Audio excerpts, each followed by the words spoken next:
Baghdad के मशहूर शराब खाने के दरवाजे पर दस्तक हुई। शराब खाने के मालिक ने नशे में धुत नंगे पांव लड़खड़ाते हुए दरवाज़ा खोला तो उसके सामने सादा लिबास में एक पुरवकार शख्स खड़ा था। मालिक ने उकताए लहजे में कहा, माजरत चाहता हूँ, सब मुलाजिम जा चुके हैं, ये शराब खाना बंद करने का वक्त है, आप कल आइएगा। इससे पहले कि मालिक पलटता, अजनबी ने उसके कंधे पर हाथ रखकर कहा, मुझे बशर बिन हारिस से मिलना है, उसके नाम बहुत अहम पैगाम है। शराब खाने के मालिक ने चौंक कर कहा, बोलिए, मेरा नाम ही बशर बिन हारिस है।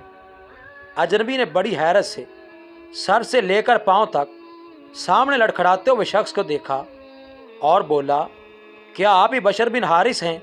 मालिक ने उकताए हुए लहजे में कहा, क्यों कोई शक? अजनबी ने आगे बढ़कर उसके हाथों को बोसा दिया और बोला, सुनो बशर बिन हारिस, खालिक अर्ज़ो समा ने मुझे कहा है कि मेरे दोस्त बशर बिन हारिस को मेरा सलाम देना और कहना, जो इज़्ज़त तुमने मेरे नाम को दी थी वही इज़्ज़त रहती दुनिया तक तुम्हारे नाम को मिलेगी। इतना सुनना था कि बशर बिन हारिस की निगाहों में वो मंजर घूम गया जब एक दिन हस्बे मामूल वो नशे में धुत चला जा रहा था कि उसकी नज़र गंदगी के ढेर पर पड़े कागज़ पर पड़ी जिस पर इसमें अल्लाह लिखा था। बशर ने कागज़ को बड़े एहतराम से चूमा, साफ करके पाक जगह रख दिया और कहा, ए मालिक अर्शुल अज़ीम, ये जगह तो बशर का मुकाम है, तेरा नहीं।